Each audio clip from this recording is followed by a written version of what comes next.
जनता party इस फिराक में है और कुछ लोग जो उनको सहयोग कर रहे हैं, तो इस फिराक में है कि 273-72 का आंकड़ा पार्टियों को तोड़ करके कितना जल्दी हम पूरा कर ले ताकि कोई बाह्य दबाव हम पर काम ना करे। इन्हीं घटक दलों पर उनका सबसे पहला निशाना होगा।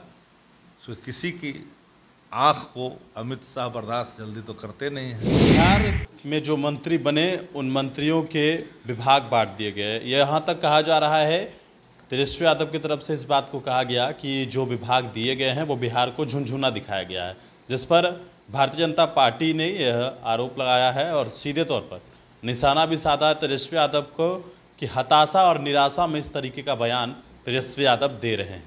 बात करेंगे आरजेडी से। आरजेडी के मुख्य प्रवक्ता हैं शक्ति सिंह यादव, उनसे कि आखिरकार हताशा निराशा जो हाथ लगी है उस बेचैनी में बयान दे रहे हैं क्या? हताश और निराश दोनों स्थिति उत्पन्न हुई है, क्योंकि बिहार के साथ जो हुआ, पब्लिक कंसर्न कोई डिपार्टमेंट नहीं मिल पाया। 40 में से 30 मिला, इसके पहले 39 मिला था सांसद, लेकिन आखिरकार झुनझुना मिल ही गया। अब एक कहावत है कि न निगलने बन रहा है न उगलने बन रहा है। एगो गांव में कहावत है कि अपन हारल मेहरी के मारल तो कहूँ तो केरा से कहूँ।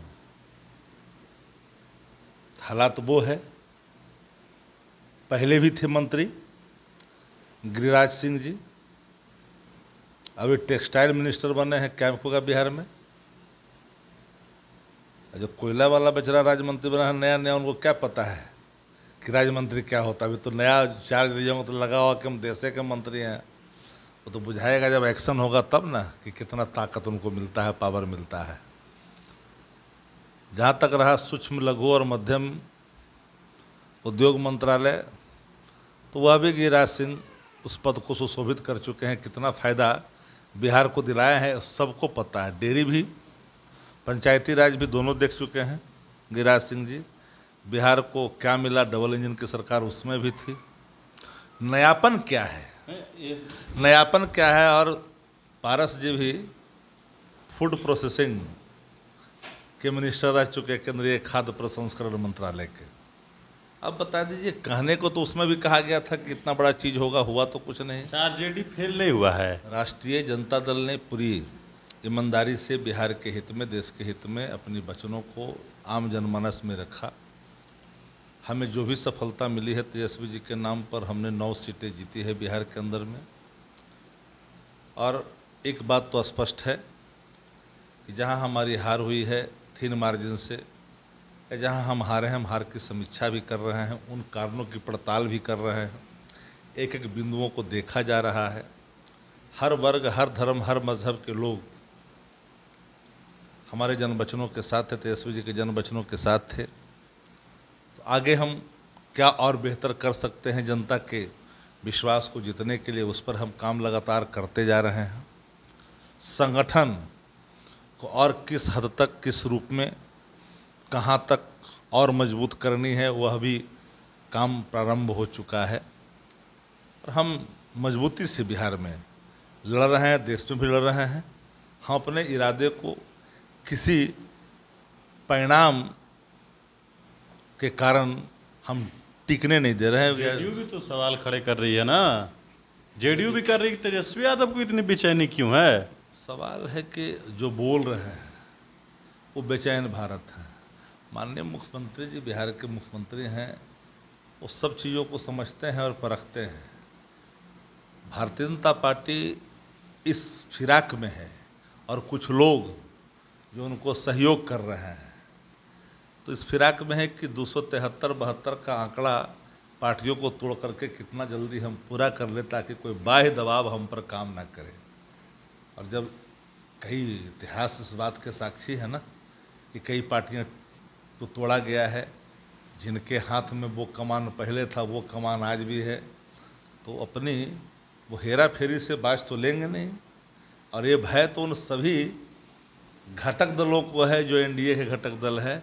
नुकसान तो ऐसा क्या है? आपकी पार्टी को नहीं टूट सकते हैं क्या? आपकी भी पार्टी टूट सकती है। आसानी से कोई सोचता है ना, वो कतई संभव नहीं क्या है। बात करते हैं, हाल ही में नीतीश कुमार ने तोड़ा है आपके कई विधायकों को। जो प्रतिबद्ध नहीं होते हैं वो लगातार कभी कभी इस फिर अथी में पड़ जाते हैं, रडार में आ जाते हैं, लेकिन जो प्रतिबद्ध होते हैं इधर उधर नहीं जाते। प्रतिबद्धता जिनकी निष्ठा कमज़ोर होती है, हर दल में विचरण करने की आदत होती है, ऐसे लोग को कभी कभी मौका मिलता है तो उसका नुकसान हो जाता है। तो टूट के जा सकते हैं ना, ये मानते हैं इस बात को? हमारे पार्टी में हाथ लगाना आसान काम नहीं है। जान लीजिए, ये राष्ट्रीय जनता दल है, 4 ही काफ़ी है। घाट पहुंचाने के लिए 5वां की आवश्यकता नहीं होती है, 4 ही काफ़ी है। 4 व्यक्ति कंधा लगाएगा ना तो घाट तक पहुंचा देगा। उतना शक्ति प्राप्त है राष्ट्रीय जनता दल को, भारतीय जनता पार्टी को किनारे लगाने के लिए। जेडीयू टूटेगा? जेडीयू तो सहयोग दे ही रहा है। हमने किसी पार्टी का तो नाम नहीं लिया, कौन टूटेगा? अपने ही घटक दलों पर उनका सबसे पहला निशाना होगा। तो किसी की आँख को अमित शाह बर्दाश्त जल्दी तो करते नहीं हैं। अपना देखिएगा, उसका प्रतिफल खुल करके आएगा। बिहार के साथ जो हुआ वो निराशा का भाव है। 25 में क्या होगा शक्ति जी? हमने कभी ये नहीं कहा कि विभाग किसको क्या मिल रहा है। ये बात उधर ही से खुल करके आई कि रेल मिल रहा है कि सेल मिल रहा है, उधर ही से बात खुल करके आई थी। एक सांसद ने कहा था, नवनिर्वाचित सांसद ने। तो जब वो बात उधर से खुली है, बात उधर से निकली है, तो पीपुल डोमेन में बातें जब आती है तो प्रतिक्रिया तो स्वाभाविक हो जाता है। कई आकांक्षा, कई अभिलाषा, लेकिन आकांक्षा और अभिलाषा दोनों पर पानी अगर फिरा है तो ये बात तो निश्चित तौर पर जो 4 सीटें आई है, जो आप कांधे की बात कर रहे हैं शक्ति जी, तो 25 में क्या होगा इस बार साफ हो जाइएगा। इसका मतलब भाजपा तो यही कह रही है। सवाल है, भाजपा तो कह रही 40 सीट जीत रहा है। ब्रेक लग गई ना, पूरा उत्तर प्रदेश जीत लेंगे, ब्रेक लग गया ना। अभी आगे आगे देखिए ना, भारतीय जनता पार्टी में बड़बोलू लोगों की जमात है, जिसको बोलना ही काम है। देश के इतिहास में उन कारस्तानियों को जरूर रेखांकित की जाएगी जो प्रसप्शन चुनाव के पहले एग्जिट पोल, चुनाव के पहले 400 पार खूब लगातार टीवियों पर चलाना, कई एंकर इसमें भूमिकाएं अदा की। चुनाव के बाद भी रिजल्ट के पहले 400 पार बन रहे हैं, आ रहे हैं सरकार। अगर ये नहीं होता तो सरकार 150 ही पार नहीं करते। तो इनकी भूमिकाओं को कभी कोई माफ़ नहीं करेगा। और इतिहास इस बात का साक्षी है कि जिन लोगों ने दास्ता कबूल कर के लोकतंत्र के साथ मजाक कर रहे हैं, जनता के पर एक अलग छाप छोड़ रहे हैं, जनविश्वास को डिगा रहे हैं, तो वो भी तो कभी न कभी उस रडार पर आ ही जाएंगे।